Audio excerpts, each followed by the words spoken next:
ಮೊನ್ನೆ ದೇವೇಗೌಡರ ನಾಯಕತ್ವದಲ್ಲಿ ನಮ್ಮ ಕುಮಾರಣ್ಣ ಅಧಿಕಾರಕ್ಕೆ ಬಂದರು. ಬಂಧುಗಳೇ, ಅಧಿಕಾರಕ್ಕೆ ಬಂದು ಏನು 20 ತಿಂಗಳ ಅಧಿಕಾರದಲ್ಲಿ ಕುಮಾರಣ್ಣ ಒಂದು ಹೊಸ ಕ್ರಾಂತಿಯನ್ನು ಶುರು ಮಾಡಿದರು. ನೀವೆಲ್ಲರೂ ಕೂಡ ಇವತ್ತು ನೆನಪು ಮಾಡ್ಕೋಬೇಕು, ಮಹಾತ್ಮ ಗಾಂಧೀಜಿಯವರ ಕನಸು ಗ್ರಾಮ ವಾಸ್ತವ್ಯ. ಗ್ರಾಮ ವಾಸ್ತವ್ಯವನ್ನು ಸಾಕಾರಗೊಳಿಸಿದ್ದು ನಮ್ಮ ಗಾಂಧೀಜಿಯವರ ಕನಸನ್ನು ಸಾಕಾರಗೊಳಿಸಿದ ಯಾರಾದರೂ ಮುಖ್ಯಮಂತ್ರಿ ಈ ದೇಶದಲ್ಲಿ ಇದ್ದಾರೆ ಅಂದರೆ ಅದು ನಮ್ಮ ಹೆಮ್ಮೆಯ ಕುಮಾರಣ್ಣ ಅಂತ ನಾನು ಗರ್ವದಿಂದ ಹೇಳ್ತೇನೆ. ಒಂದು ಸಾರಿ ಕೈ ಎತ್ತಿ ಹೇಳ್ಬೇಕು, ಯಾರ್ಯಾರು ಸಾಲ ಮನ್ನಾ ಆಗಿದೆ ದಯಮಾಡಿ ಕೈ ಎತ್ತಿ ಹೇಳ್ಬೇಕು. ನಿಖಿಲಣ್ಣ ಎಲ್ಲ ನೋಡಿ, ನಿಖಿಲಣ್ಣ ಸಾಲ ಮನ್ನಾದ ಫಲಾನುಭವಿಗಳು, ಸಾಲ ಮನ್ನದ ಫಲಾನುಭವಿಗಳು ಎಲ್ರಿಗೂ ಕೂಡ 2 ಲಕ್ಷದವರೆಗೆ ಸಾಲ ಮನ್ನಾವನ್ನು 2ನೇ ಅವಧಿನಲ್ಲಿ ಕುಮಾರಣ್ಣ ಕೊಟ್ಟಿದ್ದಾರೆ. ಹಾಗೇನೆ ನಮ್ಮ ರಾಜ್ಯಕ್ಕೋಸ್ಕರ ಹಗಲಿರಲು ಒಳ್ಳೆಯದನ್ನೇ ಬಯಸ್ತಕ್ಕಂಥ ನಮ್ಮ ಕುಮಾರಣ್ಣವರ ನೇತೃತ್ವ, ಹಾಗೇನೆ ಈಗ ಪಕ್ಷದ ಜವಾಬ್ದಾರಿಯನ್ನು ನಮ್ಮ ದೊಡ್ಡಗೌಡರ 3ನೇ ತಲೆಮಾರು ನಿಖಿಲ್ ಕುಮಾರಸ್ವಾಮಿ ಅವರು ಈಗ ಪಕ್ಷದ ಜವಾಬ್ದಾರಿಯನ್ನು ತಗೊಂಡು ರಾಜ್ಯವ್ಯಾಪಿ ಪ್ರವಾಸವನ್ನು ಮಾಡಿ ಈಗ ನಮ್ಮ ಕ್ಷೇತ್ರಕ್ಕೆ ಕೂಡ ಬಂದಿದ್ದಾರೆ. ಈ ಕ್ಷೇತ್ರಕ್ಕೆ ನನಗೆ 2ನೇ ಬಾರಿ ಕ್ಷೇತ್ರಕ್ಕೆ ಕೆಲಸ ಮಾಡೋದಕ್ಕೆ ಅವಕಾಶ ಮಾಡಿಕೊಟ್ಟಿದ್ದೀರಾ. ಆದರೆ ತಮಗೆ ಗೊತ್ತಿರೋ ಹಾಗೆ ಸರ್ಕಾರ ನಡ್ಕೊಳ್ತಕ್ಕಂತಹ ರೀತಿಗಳು, ಕೊಡ್ತಕ್ಕಂಥ ಅನುದಾನದ ಕೊರತೆ ಯಾವ ರೀತಿ ಇದೆ ಅನ್ನೋದು ತಮಗೂ ಗೊತ್ತಿದೆ. ಆದರೂ ತಾವು ಅದನ್ನೆಲ್ಲ ಸೈಡಿಗಿಟ್ಟು ಮೇಡಮ್ ಅವ್ರಿಗೆ ಅನಿವಾರ್ಯತೆ ಇದೆ, ಅನುದಾನದ ಕೊರತೆ ಇದೆ ಅನ್ನೋದನ್ನು ತಮ್ಗೆ ಚೆನ್ನಾಗಿ ಗೊತ್ತು ಮಾಡ್ಕೊಂಡಿದ್ದೀರಾ. ಆ ನಿಟ್ಟಿನಲ್ಲಿ ತಾವು ನನಗೆ ಎಲ್ಲ ರೀತಿಯಲ್ಲೂ ಸಹಕಾರವನ್ನು ಕೊಟ್ಟು ಇವತ್ತೂ ಸಹ ನನ್ನ ಜೊತೆಗೆ ಒಂದು ಆತ್ಮೀಯತೆಯಿಂದ ಇದ್ದು ಈ ಕ್ಷೇತ್ರಕ್ಕೆ ಸೇವೆ ಸಲ್ಲಿಸೋದಕ್ಕೆ ಅವಕಾಶ ಕೊಡ್ತಾ ಇದ್ದೀರಾ. ಆ ನಿಟ್ಟಿನಲ್ಲಿ ನಾನು ನಿಮಗೆ ಎಷ್ಟು ಧನ್ಯವಾದಗಳನ್ನ, ಎಷ್ಟೇ ಚಿರಋಣಿಯಾಗಿರ್ತೀನಿ ಅಂತ ಎಷ್ಟು ಹೇಳಿದರೂ ಅದು ಸಾಲದು. ಇವತ್ತಿನ ಈ ಕಾರ್ಯಕ್ರಮಕ್ಕೆ ಕೇಂದ್ರ ಬಿಂದುಗಳು ನಮ್ಮ ಪಕ್ಷದ ಜವಾಬ್ದಾರಿಯನ್ನೇ ತೆಗೆದುಕೊಂಡು ರಾಜ್ಯಾದ್ಯಂತ ಪಕ್ಷದ ಒಂದು ಸಂಘಟನೆಗೆ ಇವತ್ತು ಹೊರಟಿದ್ದಾರೆ.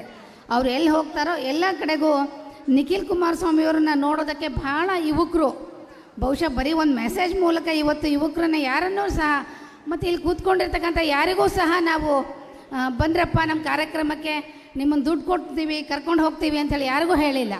ಆದರೆ ತಾವೆಲ್ಲರ ಒಂದು ವಿಶ್ವಾಸ, ಆತ್ಮೀಯತೆಯನ್ನು ಇಟ್ಕೊಂಡು ವಿಶೇಷವಾಗಿ ನಿಖಿಲ್ ಅವರನ್ನು ನೋಡಬೇಕು, ಅವರ ಸಾರಥ್ಯ ನಮ್ಮ ಪಕ್ಷಕ್ಕೆ ಇವತ್ತು ತಗೊಂಡಿದ್ದಾರೆ, ಅವರಿಗೆ ನಾವು ಬೆಂಬಲಿಸಬೇಕು ಅನ್ನೋ ಉದ್ದೇಶಕ್ಕೆ ನಮ್ಮ ಪಕ್ಷದ ಮುಖಂಡರು, ಕಾರ್ಯಕರ್ತರು ತಾವೆಲ್ಲ ಶ್ರಮ ವಹಿಸಿ ಇವತ್ತು ಈ ಕಾರ್ಯಕ್ರಮವನ್ನು ಯಶಸ್ವಿಗೊಳಿಸೋದಕ್ಕೆ ತಾವೆಲ್ಲ ಕಾರಣಕರ್ತರಾಗಿದ್ದೀರಾ. ಕುಮಾರಣ್ಣ ಕೊಟ್ಟಂಥ ಕೊಡುಗೆ ಅವರು ಜೀವಮಾನದಲ್ಲಿ ಮರೆಯಂಗಿಲ್ಲ. ಯಾರು ಇವತ್ತು ಉಸ್ತುವಾರಿ ಸಚಿವರಿದ್ದಾರೆ, ಸುಮಾರು 100 ಕೋಟಿಗಳಿಗೂ ಮಿಕ್ಕಿ ಖರ್ಚು ಮಾಡಿ ಅವರಿಗೆ ಅನೇಕ ಸ್ಥಾನಮಾನಗಳನ್ನು ಈ ಪಕ್ಷದಲ್ಲಿ ನೀಡಿದ್ರು ಕೂಡ ಇವತ್ತು ನಮ್ಮನ್ನು ಬಿಟ್ಟು ಹೋಗಿದ್ದಾರೆ. ಅದು ಹೋಗಲಿ, ಅದರ ಬಗ್ಗೆ ನಾನು ಹೆಚ್ಚು ಪ್ರಸ್ತಾಪ ಮಾಡೋಕ್ಕೆ ಹೋಗೋದಿಲ್ಲ. ಆದರೆ ಅವರು ಕರೆದಂಥ ಸಂದರ್ಭದಲ್ಲಿ ಶಾರದಾ ಪೂರ್ಯ ನಾಯಕರು ಯಾವುದೇ ಕಾರಣಕ್ಕೆ ಪಕ್ಷ ನಿಷ್ಠೆಯನ್ನು ಬಿಡಲಿಲ್ಲ. ಕುಮಾರಣ್ಣ ಅವರಿಗೆ ಪಕ್ಷ ಅವರು ಮೊದಲ ನಿಷ್ಠೆಯನ್ನು ಕೊಡೋ ಮುಖಾಂತರ ಇವತ್ತು ನಮ್ಮ ಜೊತೆ ಉಳ್ಕೊಂಡು ಇವತ್ತು ಶಾಸಕರಾಗಿ ಆಯ್ಕೆ ಆಗಿದ್ದಾರೆ. ಆ ಪ್ರೀತಿಯನ್ನು ನೀವು ಕೂಡ ತೋರಿಸಿ 2ನೇ ಬಾರಿಗೆ ಅವರು ಅಧಿಕ ಮತಗಳಿಂದ ಗೆಲ್ಲೋದಕ್ಕೆ ನೀವೆಲ್ಲರೂ ಕೂಡ ಸಹಕಾರಿಯಾಗಿರ್ತಕ್ಕಂಥ ನಾವ್ಯಾರೂ ಮರೆಯೋಂಗಿಲ್ಲ. ಕುಮಾರಣ್ಣ ಕೂಡ ಮರೆಯೋದಿಲ್ಲ ಆ ಮಾತನ್ನು. ಯಾವಾಗಲೂ ಕುಮಾರಣ್ಣ ಅವರು ಶಾರದಾಪುರ ಏಕರ ಬಗ್ಗೆ ಹೇಳ್ತಾ ಇರ್ತಾರೆ, ನಿಮ್ಮನ್ನು ಮಂತ್ರಿ ಮಾಡಿ ನೋಡಬೇಕು ಅಂತ. 100ಕ್ಕೆ 100 ಅವರು ಈ ಕ್ಷೇತ್ರದಲ್ಲಿ ಮಂತ್ರಿಯಾಗಿ ನಿಮ್ಮ ಮುಂದೆ ಬರ್ತಕ್ಕಂಥ ಮುಂದಿನ ದಿನಗಳ 2028 ಕಾಲ ದೂರ ಇಲ್ಲ. ಆ ನಿಖಿಲ್ ಕುಮಾರಸ್ವಾಮಿ ಅವರ ನೇತೃತ್ವದಲ್ಲಿ ಇವತ್ತು ಜನತಾದಳ ಸಂಘಟಿತರಾಗಿ ಕೆಲಸ ಮಾಡ್ತಕ್ಕಲ್ಲ ಯುವ ನಾಯಕರ ಮೇಲೆ ನೀವೆಲ್ಲ ಅತ್ಯಂತ ಪೂರ್ಣವಾದ ಭರವಸೆಯನ್ನು ಇಟ್ಟಿದ್ದೀರಿ. ನಾವು ಕೂಡ ಒಪ್ಪಿದ್ದೇವೆ, ಎಲ್ಲ ಹಿರಿಯರು ಕೂಡ ಒಪ್ಪಿದ್ದಾರೆ. ದೇವೇಗೌಡರ ಆಶೀರ್ವಾದ ನಿಖಿಲ್ ಕುಮಾರಸ್ವಾಮಿ ಅವರಿಗೆ ಮತ್ತು ರಾಜ್ಯದ ಎಲ್ಲ ವರ್ಗದ ಜನರ ಆಶೀರ್ವಾದ ನಿಖಿಲ್ ಕುಮಾರಸ್ವಾಮಿ ಅವರ ಮೇಲೆ ಇದೆ. JDS ಪಕ್ಷದ ಬಗ್ಗೆ ನಾವ್ಯಾರೂ ಮಾತಾಡಬೇಕಾಗಿಲ್ಲ. ಸನ್ಮಾನ್ಯ ದೇವೇಗೌಡರು ನಮಗೆಲ್ಲ ಒಂದು ಪಕ್ಷವನ್ನು ಕಟ್ಟಿ ಆ ಒಂದು ಸ್ವತಃ ಶಕ್ತಿಯನ್ನು ನಮಗೆಲ್ಲ ಕೊಟ್ಟಾರ ಅವರು. ಯಾಕಂತಂದ್ರೆ ಇವತ್ತು ನಾವು ನಿಖಿಲ್ ಕುಮಾರಸ್ವಾಮಿ ಅವ್ರನ್ನ ಮಾತಾಡ್ತಾ ಹಲವಾರು ಮುಖಂಡರು ನಾವು ಮಾತಾಡ್ತಿರ್ತೀವಿ, ಅವರು ನಮ್ಮ ದೇವೇಗೌಡರ ಕುಡಿ ಅಂತೇಳಿ. ಆದರೆ ನಾವೆಲ್ಲರೂ ಸನ್ಮಾನ್ಯ ದೇವೇಗೌಡರ ಕುಡಿಗಳನ್ನಂಥದ್ದು ನನ್ನ ಭಾವನೆ. ಯಾಕಂದರೆ ಎಲ್ಲರಿಗೆ ಅಷ್ಟೇ, ಅವರು ಎಲ್ಲರಿಗೂ ಒಂದು ರಾಜಕೀಯ ಜೀವನವನ್ನು ಒಂದು ಶ್ರದ್ಧೆ ನಿಷ್ಠೆಯಿಂದ ಪಕ್ಷ ಕಟ್ಟಿ ಒಂದು ಜನಸೇವೆ ಮಾಡೋಕ್ಕೆ ಅವಕಾಶ ಕೊಟ್ಟಂಥ ನಮ್ಮ ಪಕ್ಷದ ವರಿಷ್ಠರು, ರಾಷ್ಟ್ರೀಯ ಅಧ್ಯಕ್ಷ ಸನ್ಮಾನ್ಯ ದೇವೇಗೌಡರು, ಸನ್ಮಾನ್ಯ ಕುಮಾರಣ್ಣವರು ಇವತ್ತು ನಮ್ಮೆಲ್ಲರೂ ಅವ್ರ ಕುಟುಂಬದ ನಾವೆಲ್ಲರೂ ಕುಡಿಗಳಂತ ಹೇಳಿದರೆ ತಪ್ಪಾಗಲಿಕ್ಕಿಲ್ಲ.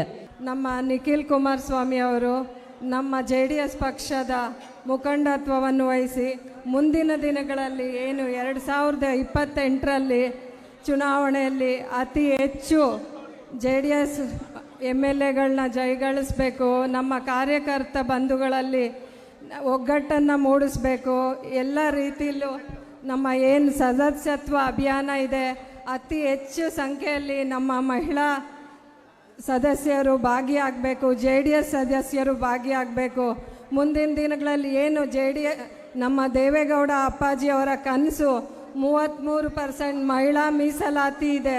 ಅದರಲ್ಲಿ ತಾವೆಲ್ಲ ಈಗಿಂದನೇ ತಾವೆಲ್ಲ ಪಾರ್ಟಿಸಿಪೇಟ್ ಮಾಡಿ ಪ್ರತಿಯೊಂದು ವರ್ಗದಲ್ಲೂ ಮಹಿಳೆಯರು ಮುಂದಿದ್ದಾರೆ. ಆದರೆ ರಾಜಕೀಯವಾಗಿ ಸ್ವಲ್ಪ ಹಿಂದೆ ಇದ್ದಾರೆ. ಅದರ ಬಗ್ಗೆ ಅಪ್ಪಾಜಿ ತುಂಬ ಯೋಚನೆ ಮಾಡಿ ಈ ಮೀಸಲಾತಿ ಅನ್ನೋದನ್ನು ನಮ್ಮೆಲ್ಲರಿಗೂ ಒದಗಿಸ್ಕೊಟ್ಟಿದ್ದಾರೆ. ಅದನ್ನು ಸದುಪಯೋಗ ಪಡಿಸ್ಕೊಬೇಕು. ತಮ್ಮೆಲ್ಲರಿಗೂ ಗೊತ್ತಿದೆ, ಏನು ನಮ್ಮ ರೈತ ಪಕ್ಷ JDS ಪಕ್ಷ ರೈತರ ಪರವಾಗಿ ಯೋಚನೆ ಮಾಡೋವಂಥ ಪಕ್ಷ ಇದ್ದರೆ, ಮಹಿಳೆಯರ ಪರವಾಗಿ ಯೋಚನೆ ಮಾಡೋವಂಥ ಪಕ್ಷ ಇದ್ದರೆ ಅದು ಏಕೈಕ ಪಕ್ಷ ನಮ್ಮ JDS ಪಕ್ಷ. ನಾವು ಯಾವುದು ಈಗ ವಿಧಾನಸಭಾ ಚುನಾವಣೆಯನ್ನು ಎದುರು ನೋಡ್ತಾ ಇಲ್ಲ. ನಮ್ಮ ಮುಂದೆ ಇರ್ತಕ್ಕಂಥದ್ದು ಡಿಸೆಂಬರು ಜನವರಿ ತಿಂಗಳಲ್ಲಿ ಬರ್ತಕ್ಕಂಥ ಗ್ರಾಮ ಪಂಚಾಯಿತಿ ಚುನಾವಣೆ, ಅಲ್ಲಿಂದ ಜಿಲ್ಲಾ ಪಂಚಾಯಿತಿ ತಾಲೂಕು ಪಂಚಾಯಿತಿ ಚುನಾವಣೆ. ಈ ಕೂಡಲೇ ಘೋಷಣೆಯನ್ನು ಮಾಡಬೇಕು, ಒಂದು ದಿನಾಂಕವನ್ನು ನಿಗದಿ ಮಾಡಬೇಕು ಅಂತಕ್ಕಂಥದ್ದು ಈಗಾಗಲೇ ಕೋರ್ಟು ಕೂಡ ಅನೇಕ ಬಾರಿ ರಾಜ್ಯ ಸರ್ಕಾರಕ್ಕೆ ಛೀಮಾರಿಯನ್ನು ಹಾಕಿದ್ದಾರೆ. ಆದರೆ ರಾಜ್ಯ ಸರ್ಕಾರದ ಕಳೆದ 2 ವರ್ಷದ ಆಡಳಿತ ಯಾವ ರೀತಿ ಕೊಟ್ಟಿದ್ದಾರೆ ಅಂತಕ್ಕಂಥದ್ದು ಇವತ್ತು 7.5 ಕೋಟಿ ಕನ್ನಡಿಗರು ಬಹುಶಃ ನಾಳೆ ದಿನ ವಿಧಾನಸಭೆಯ ಸಾರ್ವತ್ರಿಕ ಚುನಾವಣೆ ಇರಲಿ, ಗ್ರಾಮ ಪಂಚಾಯಿತಿ ಜಿಲ್ಲಾ ಪಂಚಾಯಿತಿ ತಾಲೂಕು ಪಂಚಾಯಿತಿ ಚುನಾವಣೆಯಲ್ಲಿ ಯಾವ ಮಟ್ಟಕ್ಕೆ ಕಾಂಗ್ರೆಸ್ನ ಆಡಳಿತವನ್ನು ಸಂಪೂರ್ಣವಾಗಿ ತಿರಸ್ಕಾರವನ್ನು ಮಾಡ್ತಾರೆ ಅಂತಕ್ಕಂಥ ಮನದಟ್ಟು ಈಗಾಗಲೇ ಕಾಂಗ್ರೆಸ್ನ ಮುಖ್ಯಮಂತ್ರಿಗಳು ಉಪಮುಖ್ಯಮಂತ್ರಿಗಳು ಎಲ್ಲ ಅಲ್ಲಿರ್ತಕ್ಕಂಥ ಶಾಸಕ ಮಿತ್ರರಿಗೆ ಬಹುಶಃ ಅದರ ಅರಿವಿದೆ. ಹಾಗಾಗಿ ಇಲ್ಲಿಯವರೆಗೂ ಕೂಡ ಆ ಒಂದು ಡೇಟನ್ನು ಅನೌನ್ಸ್ ಮಾಡ್ತಕ್ಕಂಥದ್ದಕ್ಕೆ ಅವರು ಇಲ್ಲಿವರೆಗೂ ಧೈರ್ಯ ಮಾಡಿಲ್ಲ.